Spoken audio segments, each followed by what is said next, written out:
მე ვარ სალომე კორძაია, IT-ის მეუღლე სტუდენტი. დღეს მინდა ვისაუბრო ლიმფოპროლიფერაციულ დაავადებებსა და მათ კლასიფიკაციაზე. ზოგადად ეს ძალიან important თემაა, ჩემი პრეზენტაცია მთელ თემას არ მოიცავს. გონ შევესადროთ თქვენთვის ასეთი მნიშვნელოვანი და საინტერესო ინფორმაცია გავუმეყო და მომეწოდებინა. სამ დავიწყებდეთ თვითონ უშუალოდ დაავადებებზე საუბარს. მოდით ერთად გავიხსენოთ თქვენი დახმარებით, როგორ ხდება სისხლის ფორმიანი ელემენტების წარმოქმნა. ჯერ სად ხდება, მაგით დავიწყოთ, ანუ თქვენ გამში პასუხებს. გლისტენში, კარგი. ანუ გვაქვს რაღაც საერთო სტემსელი, საიდანაც შემდეგ ყალიბდება მიელოიდური სტემსელი და ლიმფოიდური სტემსელი. და ეხლა თქვენ მითხარით ლიმფოიდური სტემსელიდან რა უჩვენებს ვიღებთ საბოლოო ჯამში.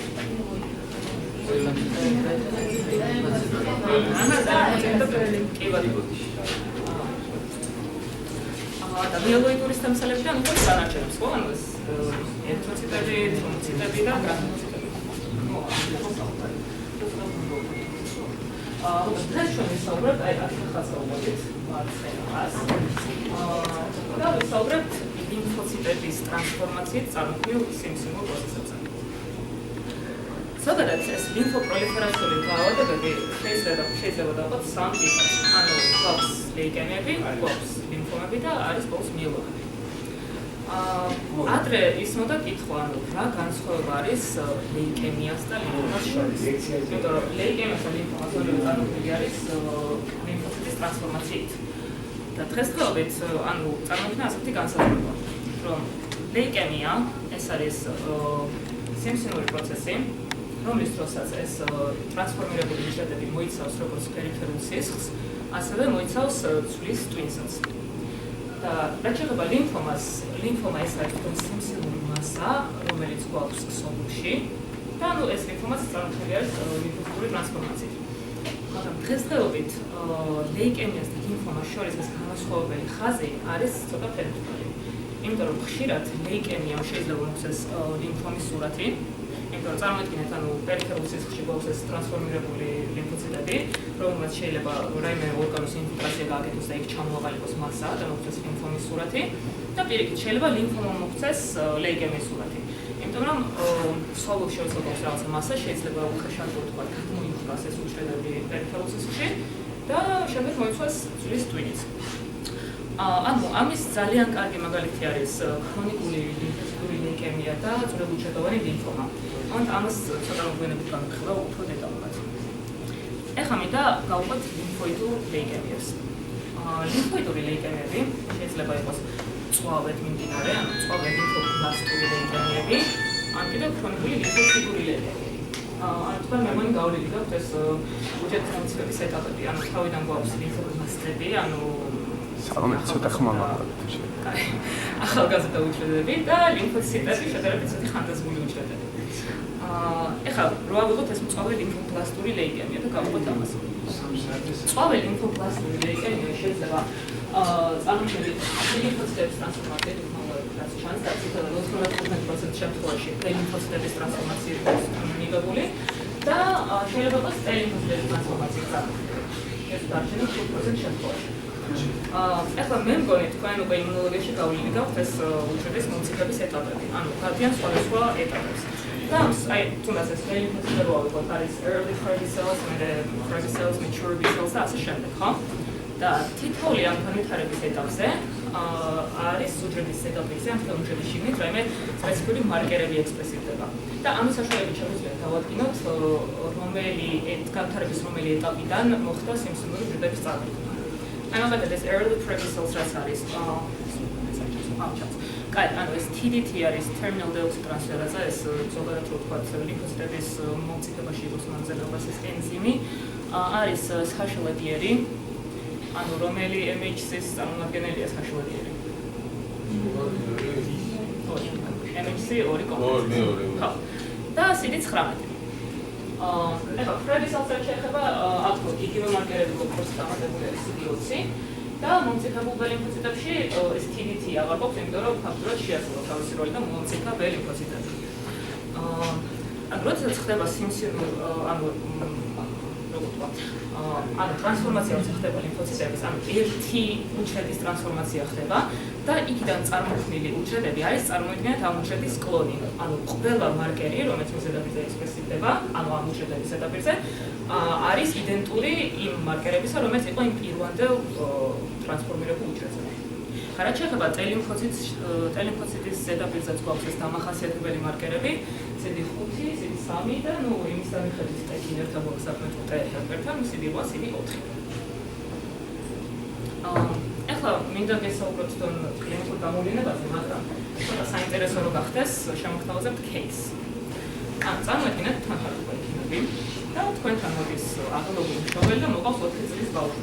და ამბობს, რომ ბავშვს ბოლო პერიოდია უბოში აღენიშნება სისუსტე, განხილვა, უმადობა, წონაში კლება. და ბავშვი ამბობს, რომ მას ტკივა ზურგი, მაგრამ ზუსტ ლოკალიზაციას ვერ აკეთებს. თუ სადგივა ზურგი. და მშობელს ძალიან ეშინია, რომ ხომ არ აქვს ბავშვს სიმსივნე. პირველი კითხვა იბადება ამ ასაკის ბავშვებში, რა არის ტკივილი სიმსივნე, ანუ most common cancer. ანუ ამას მეგეთქვით, რაზეც ახლა ვსაუბრობთ, ეს არის მოწავე ლიმფობლასტური ლეიკემია. როდესაც ჩვენ გავსინჯეთ, ამ თქვენ უბრალოდ გასინჯეთ პაციენტი, პაციენტს აღმოაჩნდა conjunctival pallor, ჰეპატოსპლენომეგალია, ასევე ჰეინლას ან უმტკივნეული ლიმფადენოპათია და დიფუზურად პეტექიები. ეხლა მე მინდა რომ თქვენ დავიხსნათ და მითხრათ, რატომ შეიძლება ქონდეს ბავშვის გამოვლენილი სისუსტე, ეს დიფუზურად პეტექიები და შესაძლებელია ასეთ შემთხვევაში ქონდეს სიცხეც. ანუ აი რატომ? უბრალოდ ეს გადავხსენებთ, რომ ლეიკემიის დროს მოცული არის ძვლის ტვინი და ძვლის ტვინი ზიანდება.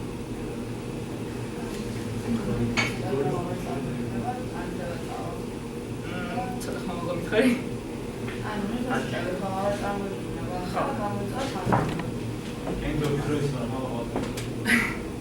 ანუ ინფექციების რისკი გაიზრდება, რადგანაც გვაქვს ცოტა ლიმფოციტი. კარგი, ეს ფიგურ მოგცემ სიცხეს. ეხლა დიფუზური პეტექიები რატომ?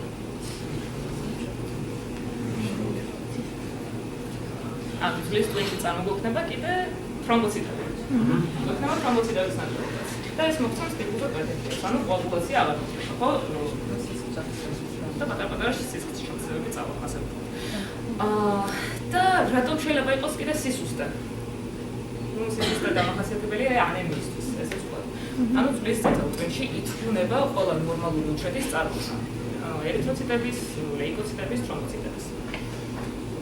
ეხლა ხო კიდე რაც მინდა თქვენ ყურადღება გავუმართლო. ამ ბავშვს აქვს უმტკივნეულო ლიმფადენოპათია. უნდა განვასხვაოთ ერთმანეთისგან მტკივნეული და უმტკივნეულო ლიმფადენოპათია. ანუ თუ არის მტკივნეული ლიმფადენოპათია, ეს არის რეაქტიული პროცესი. ანუ შეიძლება იყოს ბაქტერიული ან ვირუსული ეტიოლოგიის, ხო? ან ძალიან მარტივი მაგალითი, რომ უფრო იქავსები ყელი მტკივა და ერთ მაგ რაღაც გასდიდი ლიმფური ჯირკვლები. მიიღებ ხელს და ხტკივა. ეს არის რეაქტიული ლიმფადენოპათია.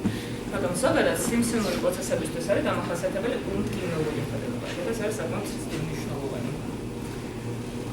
მოკლედ ჩვენს პაციენტს ჩაუდარეს complete blood compounds-ის საერთო ანალიზი. ანუ როგორც ვარაუდობდით, აღმოჩნდა ანემია, თრომბოციტოპენია და ლიმფოპენია, იმიტომ რომ ლიმფობლასტები გაქვს საკმაოდ დიდი რაოდენობით. და აღმოჩნდა, რომ ამ უჯრედებს, სიმსივნურ უჯრედებში, უბრალოდ არის terminal deoxyl transferase, ანუ ეს TDT. რაც ჩვენ უკვე ვახსენეთ. აი ციფრად არის აღნიშნული. ანუ TDT არის დამახასიათებელი ისე როგორც ლიმფოციტური ლეიკემიისთვის, ასევე ტელიმფოციტური ლეიკემიისთვის. როგორ უნდა განვასხვაოთ ერთმანეთისგან აი ჩვენი პაციენტის შემთხვევაში? რა ეტიოლოგიის მწვავე ლიმფობლასტური ლეიკემია, ანუ ლიმფოციტიდან მომდინარე თუ ლიმფოციტიდან მომდინარე? როგორ ფიქრობთ? რატო? რატო? უბრალოდ? კარგი, ანუ პირველ რიგში როგორც თქვით, ვასხვაოთ მარკერების მიხედვით, ხო? ანუ იმუნოფენოტიპირების და გამდინარე ციტომეტრიის, სხვადასხვა კვლევების საშუალებით ვადით რა მარკერები ექსპრესირდება და მეორე რაც მნიშვნელოვანია არის სხვაობა ასაკში. ანუ სწორი იყავით. ეს ამ შემთხვევაში არის ბ-ლიმფოციტი. იმიტომ ბ-ლიმფოციტური მწვავე ლიმფობლასტური ლეიკემია არის ძირითადად უფრო ბავშვებში, 2-დან 4 წლის ასაკში. და ტ-ლიმფოციტის შემთხვევაში არის 15-20 და даже უფრო მაღლაც კი ამ პიკი.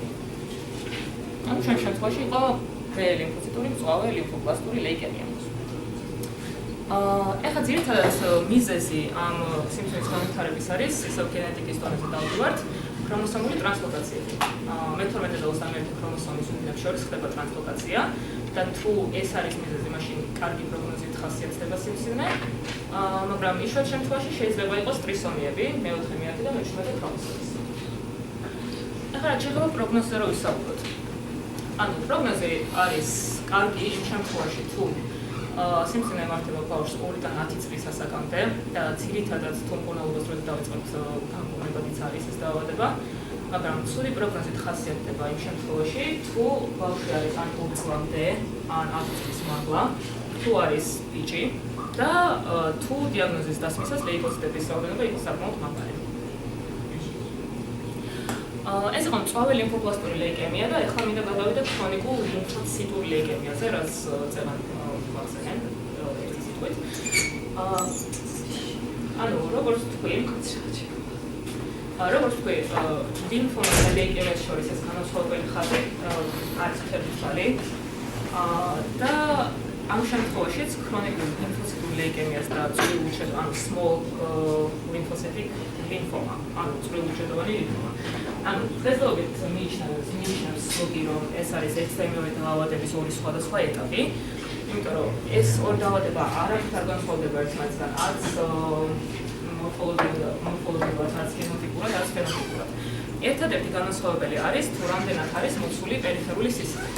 ანუ თუ პერიფერიაში 1 მილიმეტრში გავს 40000 უჯრედზე მეტი, ესე იგი პერიფერული სისხლი უფრო მოცული არის და გვაქვს ლეიკემია, ქრონიკული ლიმფოციტური ლეიკემია, მაგრამ თუ არის უფრო ნაკლები, მაშინ არის წვრილუჯრედოვანი ლიმფომა. ანუ ეს ლეიკემიას და ლიმფომას CLL და SLL შეიძლება გამოწვეული იყოს ისევე როგორც T ლიმფოციტების, ასევე B ლიმფოციტების ტრანსფორმაციით და აქაც ისე და ისე T ლიმფოციტების ხშირი გვაქვს 95% შემთხვევაშია და T და შემთხვევაში, მაგრამ დიაგნოზი მწვავე ლიმფობლასტურისგან განსხვავებით აქ არის უფრო მოზრდილ ასაკში, ანუ 45 წელს მაღლა, შეიძლება ზოგ ციკლში ნახოთ 65 წელი არის პიკი. და ხასიათდება benign course, ანუ benign course ამ შემთხვევაში რატო? არის ქრონიკული, მიმდინარეობს ნელა, შეიძლება გაიწევოს 10 წელი და უფრო მეტიც. და შეიძლება საერთოდ სიმპტომის გარეშე მიმდინარეობდეს. მაგრამ ძირითადად დამახასიათებელი სიმპტომატიკა ამასაც აქვს, რა თქმა უნდა. ანუ პაციენტი არის სუსტად, მივარდნილი, მადლობა ახასიათებს, ჰეპატოსპლენომეგალია აქვს, ამასაც აქვს იმუნური ლიმფადენოპათია, წონაში კლება, ღამე ოფლიანობა და ასე შემდეგ. ეხლა რაც არის ძალიან პათოგნომური ამ დაავადებისთვის და წესით თქვენს უნდა გავუგადგეთ ქვიზებში. მიკროსკოპულად ჩანს ასეთი smudge cells. ანუ ესე ან ფაქტობრივად აღარ არის უჯრედები, ეს არის დაზიანებული უჯრედები ჩანს მიკროსკოპში. იმიტომ რომ ამ CLL-ისთვის და SLL-ისთვის დამახასიათებელი არის fragile cells, ანუ ძალიან მარტივად ზიანდება ეს უჯრედები. ამიტომაც როცა მიკროსკოპის ქვეშ პრეპარატს განიხილავ, ამ პრეპარატის მომზადებისას ზიანდება უჯრედები და გაქვს ესეთი შესაძლებლობა smudge cell-ები. ლეიკემიის თემა ასე თუ ისე ამოვწურეთ, რაც მნიშვნელოვანი იყო ჩემი აზრით და მოდით გადავიდეთ ლიმფომებზე. არის უამრავი ლიმფომა, ძალიან ბევრი სხვადასხვა დაავადებაა, მაგრამ დღესდღეობით გამარჯვებული კლასიფიკაცია არის კიელის კლასიფიკაცია და გვაქვს ჰოჯკინის ლიმფომა და არაჰოჯკინური ლიმფომა. ჰოჯკინში გვაქვს მხოლოდ 5 ტიპის დაავადება. ეს პირველი რაც არის ნოდულარული სკლეროზი არის ყველაზე ხშირი. არის D-cell lymphocyte predominance, reach და depletion. ამასაც დავარ ჩაუბრუნდები, იმიტომ რომ ძალიან შორს წავალთ და თქვენც მე გაივით პათოლოგიაში. მაგრამ უბრალოდ მინდა რომ ეს ნოდულარული სკლეროზი არის ყველაზე ხშირი. და ზოგადად აი სახელს დაუკვირდეთ, აი lymphocyte predominance, lymphocyte depletion, ამიტომ სახელი მიგიხდეთ რა ტიპის დაავადება, ანუ ერთში არის ატიპიური ლიმფოციტების მატება, მეორეში დიფლება და ასე შემდეგ. რაც შეეხება არაჰოჯკინურ ლიმფომებს, ანუ ეს ისევ და ისევ შეიძლება გამოწვეული იყოს T ლიმფოციტების ტრანსფორმაციით, ან B ლიმფოციტების ტრანსფორმაციით. ახლა მინდა უბრალოდ განვუყოთ ძირითადი განსხვავებელი ნიშნები ჰოჯკინურ და არაჰოჯკინურ ლიმფომებს შორის. ჰოჯკინური. ჰოჯკინური არის ყოველთვის B ლიმფოციტის ტრანსფორმაციით გამოწვეული და ახასიათებს რიდსტენბერგის უჯრედი, ანუ ეს თორეშიც არის. ეს არის რიდსტენბერგის უჯრედი. რომელსაც აქვს ორი კუთხე, როგორც ხედავთ, კრისტალია, ხან უძახიან mirror nuclei, რომ ну ორი ერთნაირი გვაქვს, შეიძლება ითქვას. და პლუს გავს ბუს. აუცარი, ვია. ეს სახე. ეს არის მოკლედ ძალიან პათოგენური ჰოჯკინური ლიმფომებისთვის. ჰოჯკინური ლიმფომები არახოჯკინურისგან განსხვავებით მიმდინარეობს, მარტივი რა თქმა უნდა არც ერთი არა, მაგრამ შედარებით უფრო მარტივად. ეხლა რა? იმიტომ რომ არ მოიცავს extranodal sites, ანუ გვაქვს მხოლოდ ლიმფურ კვანძებში ვითარდება და როდესაც გვაქვს ერთ ლიმფურ კვანძში როცა წარმოიქმნება ეს სიმსივნე, ან შეგვიძლია ვივარაუდოთ წინასწარ რა მიმართულებით გავრცელდება. იმიტომ რომ ანატომიურად მიყვება ზუსტად ერთმანეთის მიმდევრობით ლიმფურ კვანძებს.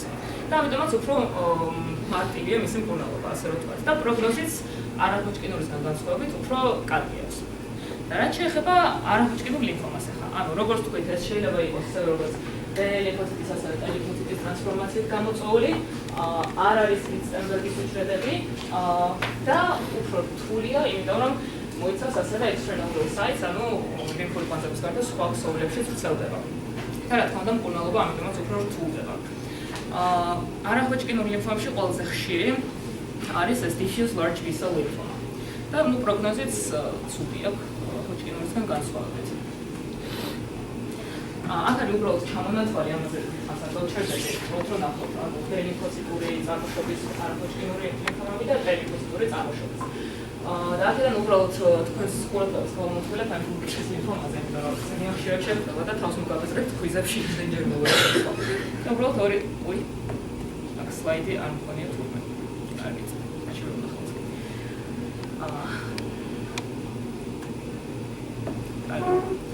მე მოგიყვებით გულგულკიდის ლიმფომაზე. გადავიდეთ მაშინ პლაზმური უჯრედების ტრანსფორმაციით გამოწვეულ სიმსივნეებზე. ანუ საერთოდ ხარდება პლაზმური უჯრედები გავუსწრებთ.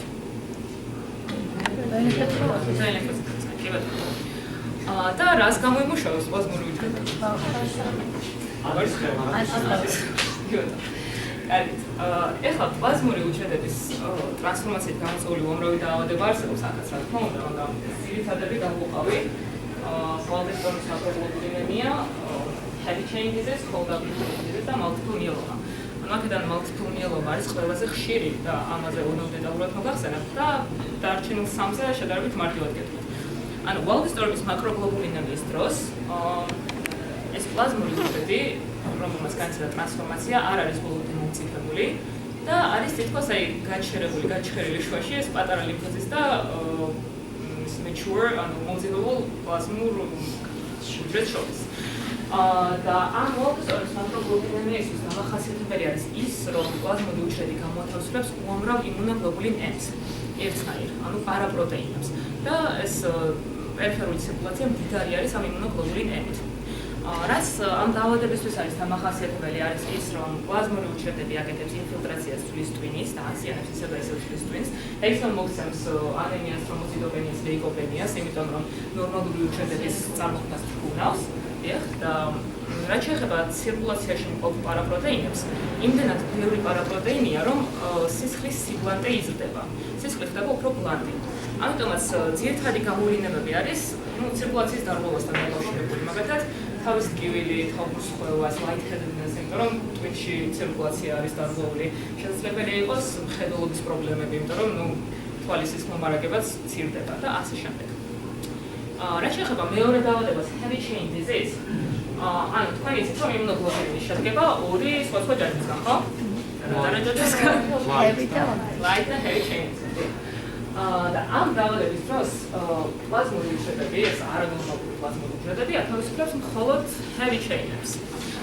ყველაზე ხშირად ათავისუფლებს alpha heavy chains, ანუ იმუნოგლობულინ A-ს heavy chains, შემდეგ არის gamma, მერე mu, delta და epsilon. და მსგავსი გამოვლენა ფაქტობრივად ვალდესტონის მაკროგლობულინემიის მსგავსი ხო, უბრალოდ უნდა განვსხვაოთ იმით, რომ პერიფერიაში გვაქვს heavy chain-ები მხოლოდ. რაც შეეხება მესამეს cold agglutinin disease, აქაც არის მოცირკულარე იმუნოგლობულინ M და G გაცვლილი, მაგრამ უფრო იმუნოგლობულინ M და საინტერესო რამაც ხდება არის ის, რომ დაბალ ტემპერატურაზე ხდება ამ იმუნოგლობულინ M-ის აგრეგაცია.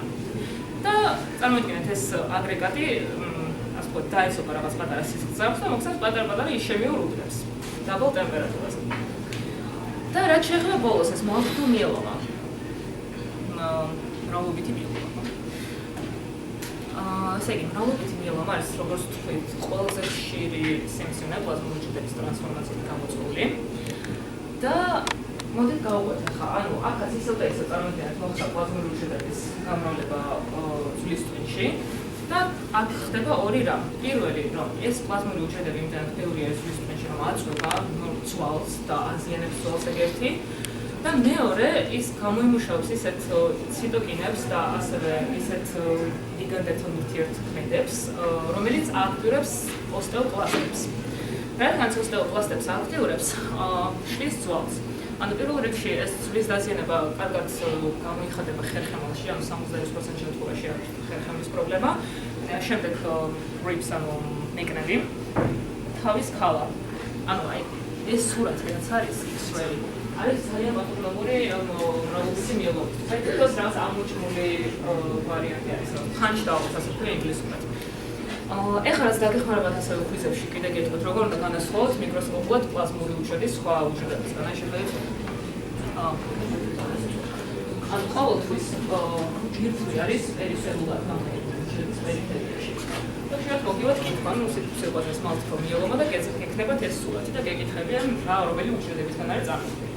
და უბრალოდ რომ არის პლაზმური უჯრედების ტრანსფორმაციით გამოწვეული დაავადება. ეხლა თვითონ ეს მრავლობითი myeloma შეიძლება იყოს ორი ფორმით. ანუ შეიძლება იყოს სეკრეტორული, ან კიდევ non-secretory, ანუ არასეკრეტორული. სეკრეტორული არის იმაში, თუ ისე და ისე ეს პლაზმური უჯრედები გამოათავისუფლებს პარაპროტეინებს ცირკულაციაში და არასეკრეტორული კიდევ პირიქით არ გამოათავისუფლებს. აი ეს სურათი არის პათოგნომური არასეკრეტორული multiple myeloma-ისთვის.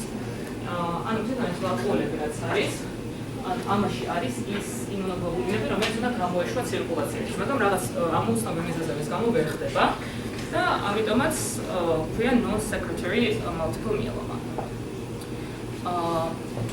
თვითონ ეს პლაზმური უჯრედები შეიძლება ხასიათდება არამხოლოდ